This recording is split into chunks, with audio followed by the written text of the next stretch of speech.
Hello बच्चों, मैं उर्वशी शर्मा और कैसे हैं आप सभी। आप मेरे साथ पढ़ेंगे circular flow of income. Topic start करने से पहले दो बातें आपको बता देती हूँ। सबसे पहले तो आपने क्या करना है, कॉपी और पेन लेके बैठना है, जो भी इंपॉर्टेंट टर्म्स हैं उन्हें नोट करना है और अगर आप जरूरत समझते हैं तो स्क्रीनशॉट लेकर रखना है। वीडियो टू वीडियो आपने अपना सिलेबस कवर करना है। वीडियो देखने के बाद बुक को अपनी स्टडी करना है, जो भी आपके डाउट है उन्हें दूर करना है।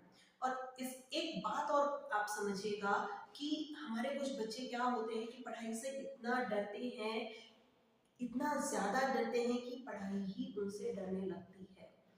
अब ये डर आता कैसे है?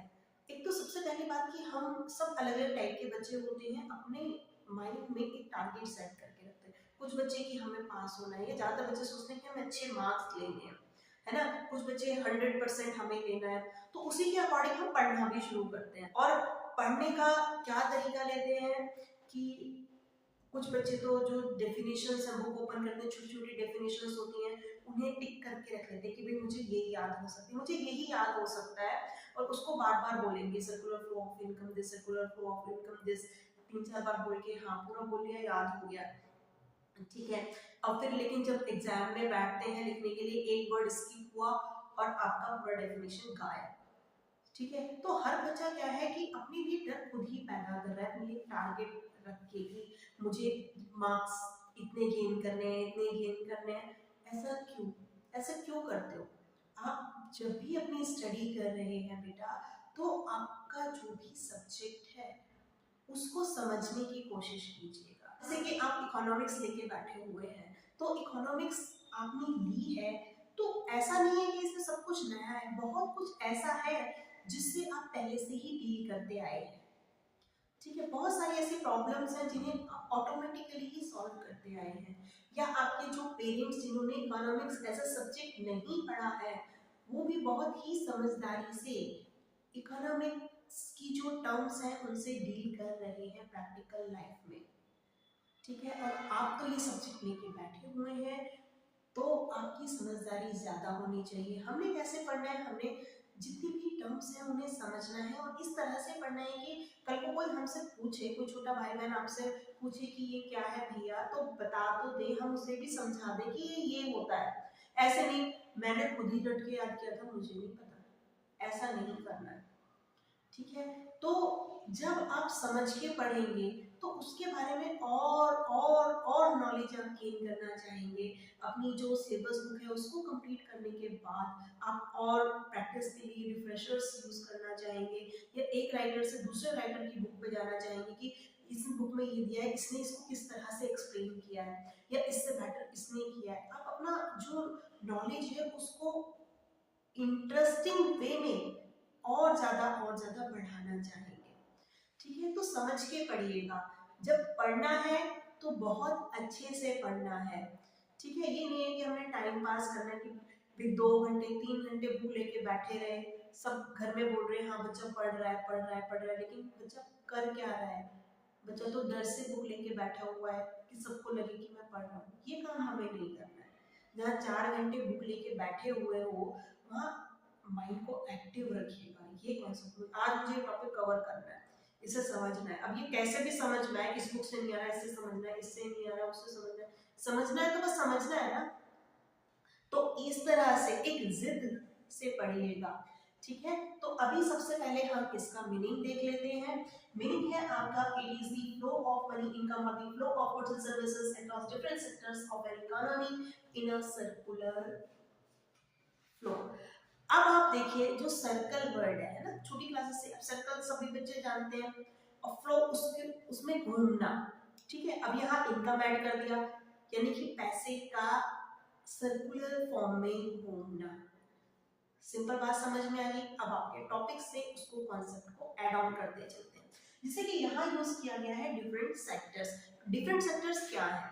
देखिए कोई भी जो इकोनॉमी है 4 सेक्टर्स में वर्क करती है, house hold sector, industrial sector, government sector, rest of the world, जिसको आप शेष विश्व या फॉरेन सेक्टर कहते हो।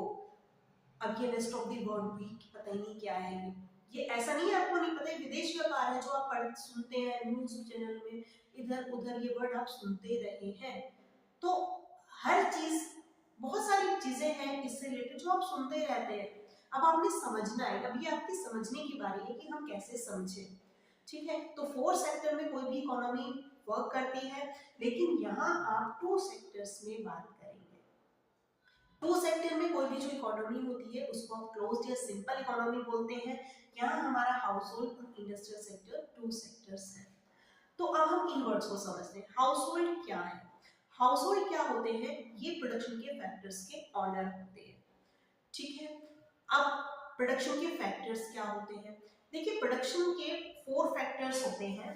अब ये फैक्टर्स क्या है? ये है हमारा लैंड, लेबर, कैपिटल और आपका एंटरप्रेन्योर या फिर आपकी कोई भी कंपनी या ऑर्गेनाइजेशन हो सकती है। ठीक है, तो हाउस होल्ड इन प्रोडक्शन के फैक्टर्स के मालिक हैं। ये क्या करते हैं? जिसके पास जो भी था, जिसके पास लैंड था, जिसके पास स्किल्स थे, एज अ लेबर को वर्क करता है, जिसके पास कैपिटल थी, जिसके पास अपने स्किल्स थे, एंटरप्रेन्योर यानी कि जो अपना बिजनेस कर रहा है, ये सभी लोग, आपके पेरेंट्स भी अलग अलग एक्टिविटीज परफॉर्म कर रहे हैं ना अर्निंग के लिए, तो वो सब जिसके पास जो है वो इंडस्ट्रियल सेक्टर में लगाता है। ठीक है, इंडस्ट्रियल सेक्टर क्या करता है? इंडस्ट्रियल सेक्टर, देखिए उसमें आपने जब अपने प्रोडक्शन के फैक्टर्स दिए तो उसने क्या किया? उसका रिवॉर्ड दिया, यानी कि रिटर्न्स में लैंड जो है उसको उसका रेंट मिलता है, लेबर को उसका वेजेस या सैलरी मिलता है, कैपिटल को उसका इंटरेस्ट मिलता है, एंटरप्रेन्योर को उसका प्रॉफिट, वो अपना प्रॉफिट अर्न करता है। ठीक है, तो उसने रिटर्न में उसको फैक्टर पेमेंट्स दी। अब जो इंडस्ट्रियल सेक्टर था, इसने क्या किया? इन सब का इस्तेमाल करके गुड्स और सर्विसेज बनाए। ठीक है, गुड्स और सर्विसेज जो बनाए गए वो किसके लिए बनाए? वो हाउस होल्ड सेक्टर के लिए बनाए। हाउस होल्ड सेक्टर क्या करेगा? अब हाउस होल्ड सेक्टर में फ्री में तो लेगा नहीं, वो इन पर पैसा खर्च करेगा। ठीक है, तो इसको हम बोलेंगे फाइनल कंजप्शन एक्सपेंडिचर। तो जब आप इस फ्लो को समझेंगे तो इसको आप 2 पार्ट्स में डिवाइड कर सकते हैं। कैसे? एक तो इसका पार्ट है कि जिसमें आपका, हम ये देखेंगे कि जो ये हाउस होल्ड सेक्टर है, हाउस होल्ड सेक्टर क्या कर रहा है? इसको इंडस्ट्रियल सेक्टर यानी कि फर्म को प्रोडक्शन के फैक्टर्स दे रहा है। ठीक है, अपना लैंड, लेबर, कैपिटल, एंटरप्रेन्योर जो भी जिसके पास था वो सब कुछ इसको दे दिया। ठीक है, अब इसने क्या किया? इसने गुड्स और सर्विसेज इसको दिए। ठीक है, अब यहाँ ये कुछ ऐसा नहीं होता कि मैंने तुम्हारे लिए ये किया तुम मेरे लिए ये करो, जैसे कि पुराने टाइम में होता था। हम पढ़ते हैं या देख बहुत कुछ अपने जो घर में जो हमारे बुजुर्ग होते हैं उनसे सुनते हैं कि पहले क्या होता था कि भाई लोग दूसरों के खेतों में काम करते थे और बदले में उन्हें क्या होता था कि कोई भी चीज, कोई भी जैसे कि आपका वीट या राइस, कुछ भी ऐसी चीज दे दी जाती थी। ठीक है, जिसको हम बोलते थे बार्टर सिस्टम, और हिंदी में इसको वस्तु विनिमय बोलते हैं। ठीक है, तो इसने इसको दिया, इसने इसको दिया, पैसे का कोई भी लेन देन नहीं है, कोई आपकी इनकम का सर्कुलेशन नहीं है, तो इसको हम बोलते हैं रियल फ्लो। ठीक है, ये हमारा है रियल फ्लो। दूसरी बात, दूसरे अब क्या आपको इसमें देखने के लिए मिल रहा है? दूसरे फॉर्म में आपका, अब देखिए जो इंडस्ट्री फर्म्स थी, फर्म्स ने इनके फैक्टर्स लिए, रिटर्न में इनको क्या दे दी? पेमेंट्स दी। ठीक है, इसको पेमेंट्स दी और इसने वो पैसा जो उसके पास आया इन गुड्स और सर्विसेज पे उसको खर्च कर दिया, एक्सपेंडिचर। तो इसको हम बोलते हैं नॉमिनल फ्लो। ठीक है, रियल फ्लो को आप फिजिकल फ्लो भी बोलते हैं। ठीक है, नॉमिनल फ्लो को आप मनी फ्लो या मॉनेटरी फ्लो भी बोलते हैं। इसमें क्या हो रहा है? इसमें आपका जो पैसा है वो सर्कुलेट हो रहा है। ठीक है, आपने एक गाना तो सुना होगा ना कि पैसा पैसा करती है, पैसे पे मरती है। बिल्कुल वही वाली बात है कि जो नॉमिनल फ्लो है वो बस पैसा पैसा करता है। ठीक है, इसे मनी फ्लो या मॉनेटरी फ्लो भी कहते हैं। अब थोड़ा सा इसको समझ लेते हैं। जो रियल फ्लो है, रियल फ्लो हमारा किसी भी इकोनॉमी की एक्चुअल ग्रोथ को दर्शाता है। अब कैसे दर्शाता है, देखिए रियल फ्लो में, क्योंकि देखिए जिसमें आपके सारे प्रोडक्शन के फैक्टर्स हैं उनका इस्तेमाल होकर गुड्स और सर्विसेज प्रोड्यूस की जा रही है, तो जब भी इनमें इंक्रीज होगा यानी कि इनकी संख्या बढ़ेगी तो वो किसी भी इकोनॉमी में एक्सपेंशन को शो करेगा, विस्तार को शो करेगा, ठीक है, जो कि आपकी इकोनॉमिक ग्रोथ को दर्शाएगा। जबकि नॉमिनल फ्लो में क्या हो रहा है, यही गुड्स और सर्विसेज सेल की जा रही है, परचेज की जा रही है, ठीक है, गुड्स के प्राइसेस है वो उसको इफेक्ट कर रहे हैं, यानी कि गुड्स के प्राइसेस बढ़ेंगे तो वो आपका इन्फ्लेशन को शो करेगा, ठीक है, गुड्स के प्राइसेस बढ़ने की वजह से अगर वो आपका इसमें एक्सपेंशन को शो कर रहा है तो वो इन्फ्लेशन को दर्शाएगा, ग्रोथ को नहीं दर्शाएगा। तो ये बात आप समझ लीजिएगा, ठीक है। तो अब हम ये समझ चुके हैं कि किस तरह से हमारा जो इनकम है यहाँ घूम रहा है सर्कुलर फ्लो में। एक और बात आप यहाँ समझिएगा कि जो भी हाउस होल्ड और इंडस्ट्रियल सेक्टर एक्टिविटीज परफॉर्म कर रहे हैं इन्हें हम 3 फेजेस में पढ़ते हैं, ठीक है, 3 फेजेस में इनकी एक्टिविटीज को पढ़ा जाता है। अब कई बच्चों को यहाँ ये डाउट हो जाता है कि ये हाउस होल्ड क्या है, इंडस्ट्रियल क्या है और इसमें कौन से लोग हैं, वो लोग यहाँ रहते हैं, यहाँ रहते हैं, यहाँ काम करते हैं, यहाँ भी काम करते हैं, तो वो कैसे हाउस होल्ड बन गए, कौन है जो हाउस होल्ड है, कौन इंडस्ट्रियल सेक्टर है। तो ये थोड़ा सा कंफ्यूजन आपका दूर करते हैं किस तरह से। देखिए बेटा, पहले तो ये एक्टिविटी पे डिपेंड करेगा कि एक पर्टिकुलर पर्सन जब अपने जो प्रोडक्शन के फैक्टर्स हैं उनसे प्रोडक्शन एक्टिविटीज में लगा हुआ है, ठीक है, यानी कि प्रोडक्शन एक्टिविटीज में जब वो डील कर रहा है तो वो इंडस्ट्रियल सेक्टर में लाई करेगा, अपनी जरूरतों को पूरा करने के लिए जब वो गुड्स और सर्विसेज खरीद रहा है तो वो हाउस होल्ड सेक्टर में लाई करेगा। यानी कि एक टाइम पे जब मैं आप लोगों को अपनी सर्विसेज दे रही हूँ तो मैं इंडस्ट्रियल सेक्टर में लाई कर रही हूँ, और जब मैं मार्केट से अपनी जरूरतों को पूरा करने के लिए गुड्स और सर्विसेज परचेज कर रही हूँ तो उस समय मैं हाउस होल्ड हूँ, ठीक है। अब ये एक्टिविटीज जो परफॉर्म की जा रही है यानी कि जो प्रोडक्शन हो रहा है, जो कंजप्शन हो रहा है, जो एक्सपेंडिचर हो रहे हैं, ठीक है, इन्हें हम यहाँ 3 फेजेस में पढ़ते हैं, जिसको आप सर्कुलर फ्लो ऑफ इनकम का एक जनरल फ्लो भी कह सकते हैं। अब ये 3 फेजेस क्या है, देखिए सबसे पहले हम आपका जो जनरेशन फेज पढ़ते हैं, जनरेशन फेज में क्या होता है, जितने भी हमारे जो प्रोडक्शन के फैक्टर से इनका इस्तेमाल करके गुड्स प्रोड्यूस की जाती है, ठीक है, वो गुड्स जब मार्केट में सेल की जाती है तो इनकम जनरेट होती है, जो इनकम जनरेट हुई वो इनकम क्या होती है, जो प्रोडक्शन की फैक्टर्स हैं उनका शेयर उन्हें दिया जाता है, यानी कि उनमें डिस्ट्रीब्यूट की जाती है, जिसको आप डिस्ट्रीब्यूशन फेज कहते हैं। अब क्या होगा कि जब हाउस होल्ड के पास यानी कि इनके फैक्टर्स थे तो इनके पास ये इनकम गई, अब ये क्या करेंगे, अपनी जरूरत के अनुसार इस इनकम को स्पेंड करेंगे, ठीक है, यानी कि इनके एक्सपेंडिचर्स होंगे जिनको फाइनल एक्सपेंडिचर्स बोलते हैं, इसको हम बोलते हैं डिस्पोजिशन फेज, ठीक है।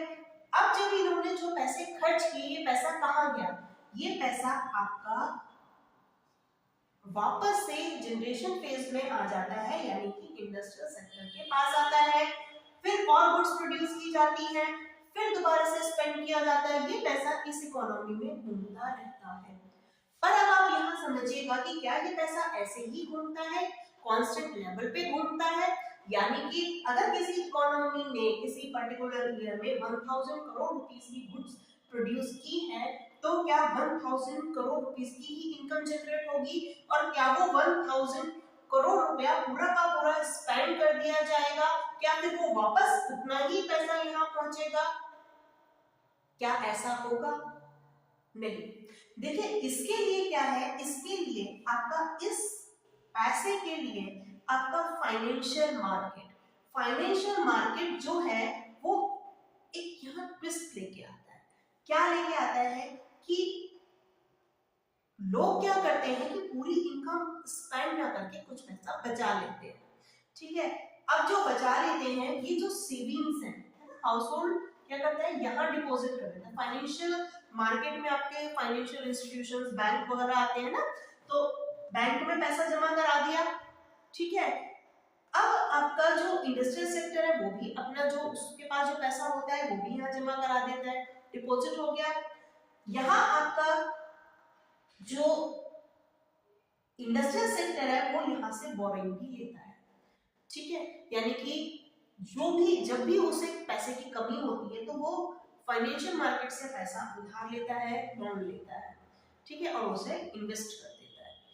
फिर यहाँ आप ये देखेंगे कि क्या हाउस होल्ड सेक्टर, आप यहाँ एक क्वेश्चन पूछ सकते हैं कि यहाँ हाउस होल्ड सेक्टर भी तो लोन लेता है ना। आप देखते होंगे, आप कहोगे कि भी हमने भी लोन लिया था बाइक खरीदने के लिए, हमने गाड़ी खरीदने के लिए, हमने घर खरीदने के लिए, हमने एजुकेशन के लिए हम भी लोन लेते हैं, आपने ये क्यों नहीं लिखा?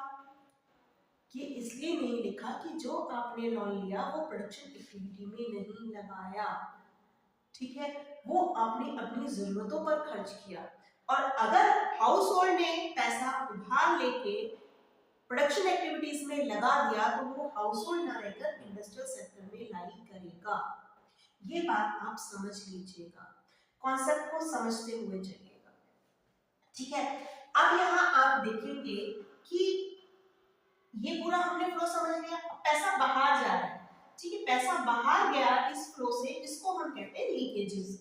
लीकेजेस किसके सोर्सेस से पैसा बाहर जाता है, अभी मैंने जैसे आपको बताया सेविंग के थ्रू, है ना, सेविंग से पैसा बाहर चला गया फ्लो से।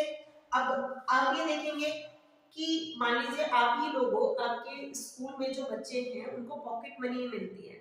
अब बच्चे ज्यादातर क्या करते हैं कि जो भी पॉकेट मनी मिली आप कैंटीन गए रेगुलर बेसिस पे खा लेते हैं, ठीक है। और कैंटीन वाला क्या करेगा, भाई उसको जो रॉ मटेरियल खरीदना है वो उसको दे देगा, उस दूसरे को कोई किसी और चीज की जरूरत है वो उसको दे देगा, तो वो पैसा उधर आपका घूम रहा है। लेकिन आपका क्या है, एक बच्चा जिसको पैसा खर्च करने की हैबिट नहीं है, उसने घर में एक अपना गुल्लक लिया हुआ है, उसमें पैसा डाल रहा है, ठीक है, वो पूरा पैसा डालता रहा, वो गुल्लक भर गई, उसमें 5-10 हजार रुपए उसने इकट्ठे करके एक साइड रख दिए, अब दूसरी गुल्लक लिया, अब उसको भर रहा है, ठीक है। तो ये जो पैसा था जो उस बच्चे ने सेव किया वो इस फ्लो में एंटर करने से रह गया, ठीक है, वो पैसा बाहर गया, यानी कि वो प्रोडक्शन एक्टिविटीज में खर्च नहीं हुआ, उसने वो रख दिया अलग साइड में। तो ये सेविंग क्या करती है, इसको कॉन्ट्रैक्ट कर देती है, ठीक है, प्रोडक्शन कैपेसिटी को कम करती है। दूसरे आते हैं आपके टैक्स। टैक्सेशंस में क्या होता है, जैसे कि आप जो भी सामान खरीदते हैं उस पे जीएसटी आप पे करते हैं, रेस्टोरेंट में खाने जाते हैं वहां आप जीएसटी पे करते हैं, तो उससे क्या होता है, ये टैक्स हमारी जो गुड्स के प्राइसेस होते हैं उनको बढ़ा देते हैं, उनको महंगा कर देते हैं, जिससे कि जो हमारी डिमांड है और होल इकोनॉमी में होने वाली एग्रीगेट डिमांड के लेवल को कम कर देता है, ठीक है। फिर हमारे इंपोर्ट है, इंपोर्ट यानी कि अपनी इकोनॉमी में बना हुआ सामान ना खरीद कर दूसरे देशों से सामान खरीदना, ठीक है, इससे भी हमारा जो एग्रीगेट डिमांड का लेवल है वो कम होता है, ठीक है। अब हमारे पैसा, कुछ पैसा इसमें इंजेक्ट भी होता है, ठीक है, जिसको आप इंजेक्शंस बोलते हैं। किस तरह से कि भाई जो आपने गुल्लक में पैसा बाहर निकाल के रखा था उसे आप किसी भी प्रोडक्शन एक्टिविटी में लगा देते हैं तो वो इन्वेस्ट हो जाता है, यानी कि आपने पैसा यहाँ प्रोडक्शन एक्टिविटी में लगाया तो इससे क्या हुआ, इससे आपका पैसा वापस फ्लो में एंटर कर गया, ठीक है, और प्रोडक्शन किया जाएगा, इससे इकोनॉमी की प्रोडक्शन कैपेसिटी बढ़ेगी। फिर आपका आता है गवर्नमेंट एक्सपेंडिचर। अब सरकार भी बहुत सारे तरीके से पैसा खर्च करती है, इसमें आपका जैसे सब्सिडी आ गया जिसको आर्थिक सहायता बोलते हैं, जैसे कि आपके गैस सिलेंडर्स है, गैस सिलेंडर पे गवर्नमेंट आपको सब्सिडीज देती है, तो जितना पैसा आप दे रहे हैं उसका कुछ हिस्सा गवर्नमेंट भी दे रही है, ठीक है, आपको वो सस्ता पड़ता है, क्यों, क्योंकि उसका कुछ पार्ट सरकार के द्वारा पे किया जा रहा है।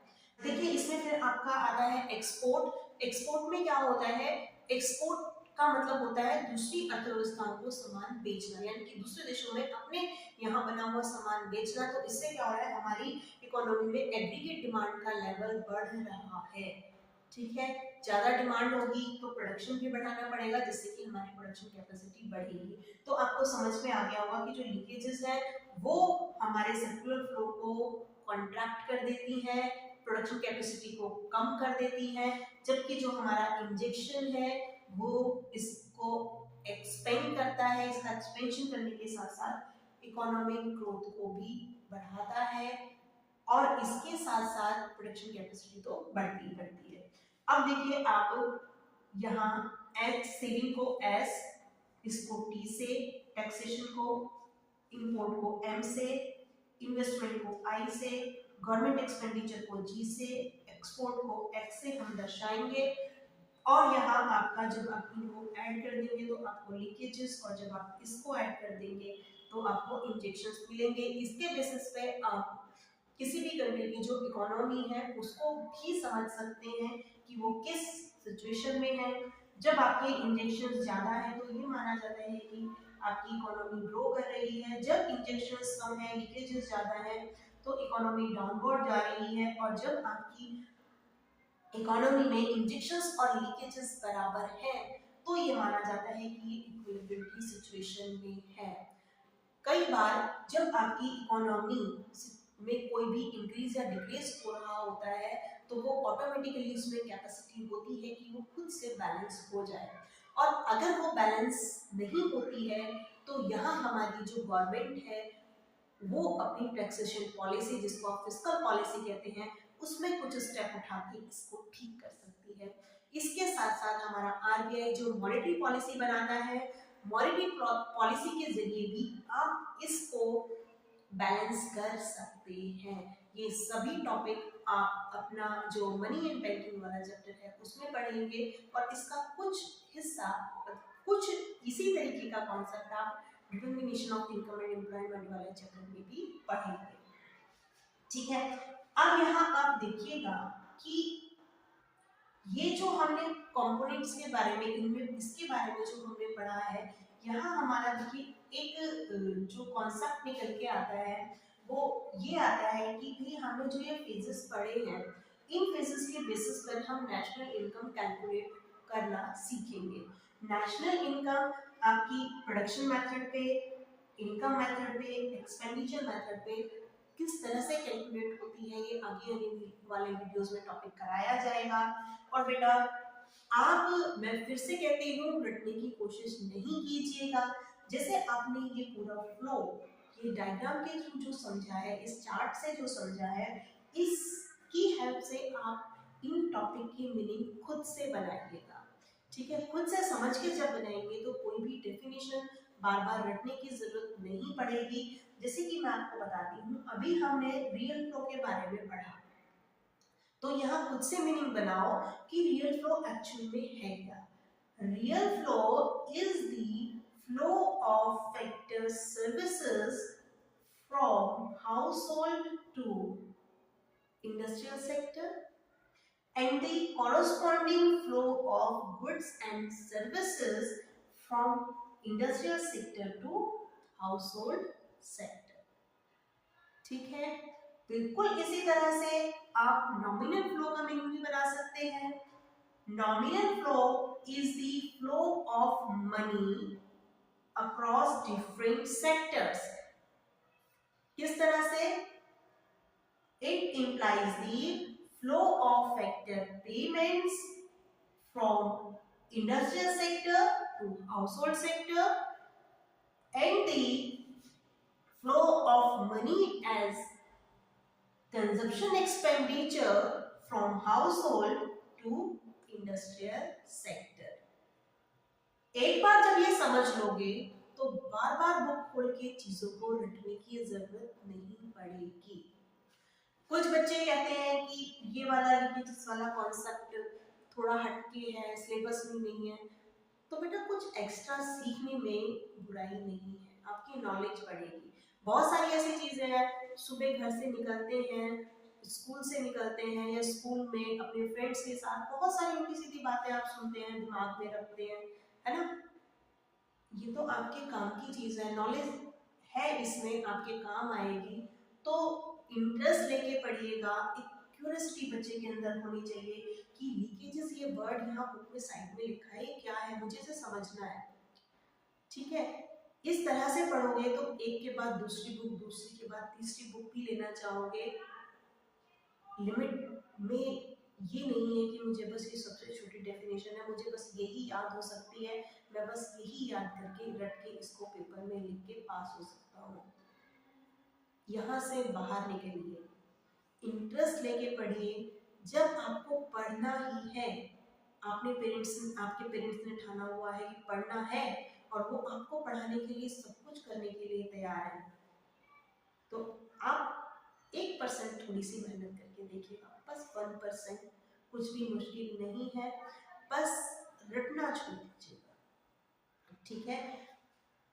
अब यहाँ आपके जो भी क्वेश्चंस निकल के आते हैं, ठीक है, इस टॉपिक पे जो भी क्वेश्चंस बनते हैं, आप लोग वो क्वेश्चंस खुद से निकालेंगे, ठीक है। कुछ क्वेश्चन जैसे कि मैं आपको बता देती हूँ कि रियल फ्लो, नॉमिनल फ्लो में डिफरेंस, या आपके फेजेस ऑफ सर्कुलर फ्लो क्या है, ठीक है। ऐसे ही और भी ट्रिकी क्वेश्चन, जितने भी ट्रिकी क्वेश्चंस इस टॉपिक पे बनते हैं, आप वो क्वेश्चंस कमेंट बॉक्स में भेजिएगा, सभी क्वेश्चंस के सॉल्यूशन आपको दिए जाएंगे। Thank you, bye bye.